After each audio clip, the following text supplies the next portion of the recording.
ओम शांति।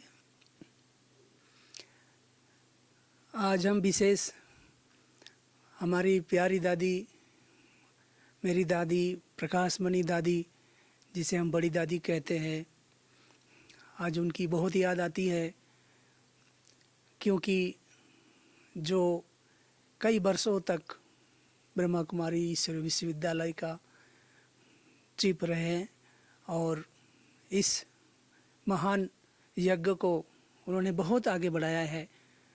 और हम सभी भाई बहनों को, जितने भी लाखों ब्रह्मा कुमार ब्रह्मा कुमारी है, उन सभी को उन्होंने प्यार से पालना दिया और उनकी जो स्नेह प्यार और दुलार हमें मिला है, उनकी पालना के छत्र छाया में लाखों ब्रह्मा कुमार ब्रह्मा कुमारी अपने जीवन को पवित्र और ईश्वरीय कार्यों में समर्पित किए हैं।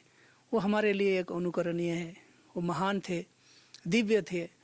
तो वो दादी प्रकाश मणि दादी की उनकी जो उनके साथ का जो अनुभव है, वो हम सबको रह रह कर याद आती रहते।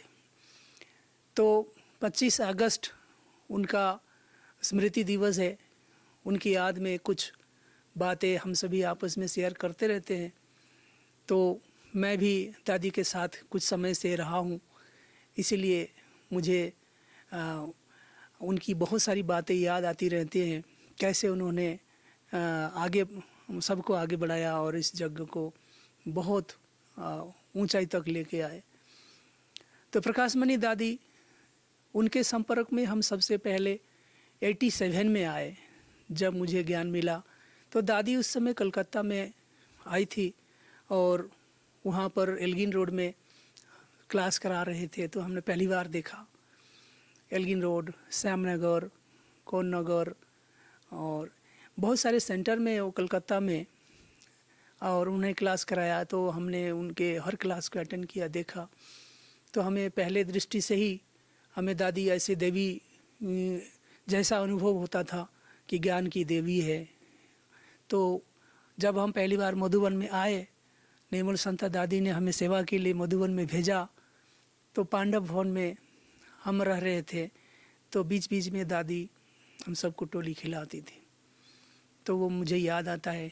तो जब दादी ने टोली देते समय हमें पूछा कि तुम्हारा नाम क्या है, कहाँ से आए हो, तो हमने कहा कलकत्ता से आए हैं।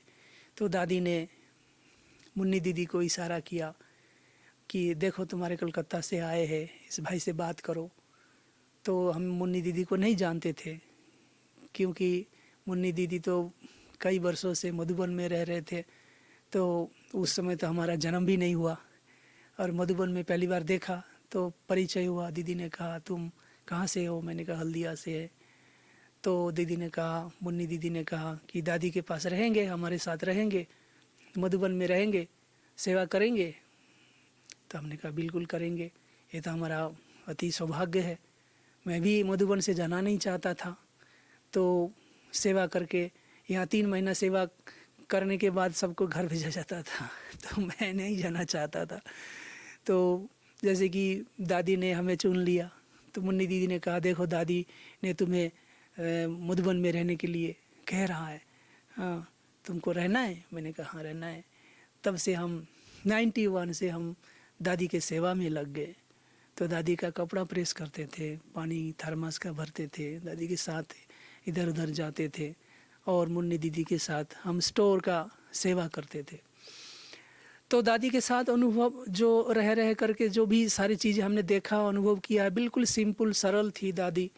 बिल्कुल उनको ऐसा लगता ही नहीं था कि मैं तो इस संस्था का हेड हूँ, मेरा सुनना चाहिए, मेरा मानना चाहिए, बिल्कुल नहीं। दादी के साथ और बहुत सारी दादियाँ भी होती थी।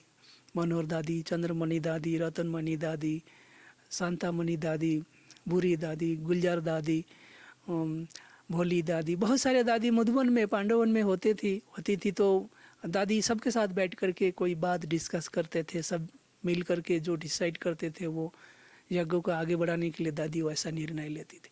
ऐसा नहीं कि दादी ने खुद सब कुछ निर्णय ले लिया, ऐसा नहीं है। तो हमने देखा है कि दादी जो है वो किस प्रकार बिल्कुल सिंपल सरल, भोजन भी, कपड़ा भी, रहन सहन बिल्कुल सिंपल है। इतनी बड़ी संस्था का हेड है, लेकिन उनको उसमें कोई भान नहीं था, कोई अहंकार नहीं देखा कभी। तो ये हम सबको सीखने के लिए बहुत काफ़ी था, और हर एक का बहुत ध्यान रखते थे दादी। जो भी आसपास थे उनको लेकर के बैठ जाते थे, किसी को क्या कोई तकलीफ़ तो नहीं है, कोई परेशानी तो नहीं है, कुछ भी चाहिए दादी हर एक को तुरंत देते थे और समाधान करते थे। किसी को कोई भोजन बना के खाना हो तो दादी कभी मना नहीं करती थी। किचन में दादी चक्कर लगाती थी, कौन कैसे भोजन कर रहे। कोई मेहमान भी आते थे तो भी मेहमान को भी पूछते थे आप सब ठीक हो। तो दादी का पालना देने का तरीका बिल्कुल अलग था, बिल्कुल सिंपल, जैसे घरेलू है, घर में जैसे दादी है, माँ है, इस प्रकार का है। किसी को कभी हमने डांटते नहीं देखा। दादी कभी भी ऊंची आवाज़ से कभी बात करते कभी देखा ही नहीं हमने। तो और भोजन भी जैसा भी बना है वो बहुत ही प्यार से उसे भोजन करते थे। सबका भोजन होने के बाद सब लोग भोजन कर लेते थे, उसके बाद लास्ट में दादी भोजन करती थी। तो दादी का रहन सहन, चाल चलन, एक्टिविटी जो भी था एकदम दिव्य था, और उनका हमेशा चेहरे में एक दिव्यता, एक प्रकाश, एक लाइट वो दिखाई देता था। उनके आँखों से जो लाइट की रोशनी वो हमने देखा। जब भी सप्ताह में एक बार दादी बैठती थी, सबको लेकर मीटिंग करती थी पांडव भवन में, मैं तो बिल्कुल पैर के पास सामने बैठ जाता था दादी के, तो उनसे दृष्टि लेते थे और योग करना सीखते थे। अमृत वेला भी शाम को भी पांडव भवन के आंगन में बैठ के बात करना, दादी से हाथ से खाना, टोली खाना, मक्खन पानी खाना। तो ये तो हमारे लिए बहुत कॉमन था। तो साथ में होने के कारण जो हमको भाग्य मिला, दादी का प्यार मिला, पालना मिली, तो हम कभी भूल नहीं सकते। हमने तो जो देखा है दादी को, उसके लिए हमारा पुरुषार्थ भी इतना आसान हो गया, सरल हो गया कि हमको उसके लिए सोचना नहीं पड़ता कि हमें अमृत वेला क्या करना है, सारा दिन क्या करना है, शाम को क्या करना है। जो दादी हमने लोगों को शुरू से ही सिखाया है, तो वही आज भी हम कर रहे हैं। हमारे लिए पुरुषार्थ कोई अमृत वेला 3 बजे उठना बड़ी बात नहीं है। शाम को 2 घंटा बैठ के योग करना, अमृत वेला 2 घंटा बैठ के योग करना, मुरली क्लास में रोज़ आना, सुनना, नोट करना, सेवा में तत्पर रहना। 1 घंटा भी अगर हम फ्री है तो दादी कहती थी दूसरे डिपार्टमेंट में जाओ, ओम शांति भवन में जाओ, टोली डिपार्टमेंट में जाओ, टोली पैक करो, कोई भी सेवा करो, फ्री में बैठे नहीं रहो, टाइम वेस्ट नहीं करो। तो दादी का पालना विशेष था। कोई भी टीचर बहन भी आती थी, कोई छोटे बड़े मेहमान, कोई भी बच्चे भी, तो सबको इतना प्यार देती थी कि जैसे कि यही मैनेजमेंट है। प्यार करने का जो उनका तरीका था, धीरे से बात करना, सबका सुनना, ये एक्सेप्टेंस दादी के अंदर बहुत ज़्यादा थी। कोई कुछ भी बोल रहा है, हाँ हाँ बोलो बोलो, मैं सुन रही हूँ, बताओ क्या है। तो ये जैसे कि पावर टू लिसनिंग, सुनने की जो शक्ति है, धीरज है। फिर बाद में शांति से दादी समझाती थी इसका कैसे समाधान करना है, क्या करना है। किसी को भी नाराज करके कभी भेजती नहीं थी दादी, सबके साथ इतना प्यार से चलती थी। दादी कहती थी बाबा ने कहा है जो श्रीमत है, बर्थडे नहीं मनाना चाहिए, तो बिल्कुल नहीं मनाना चाहिए।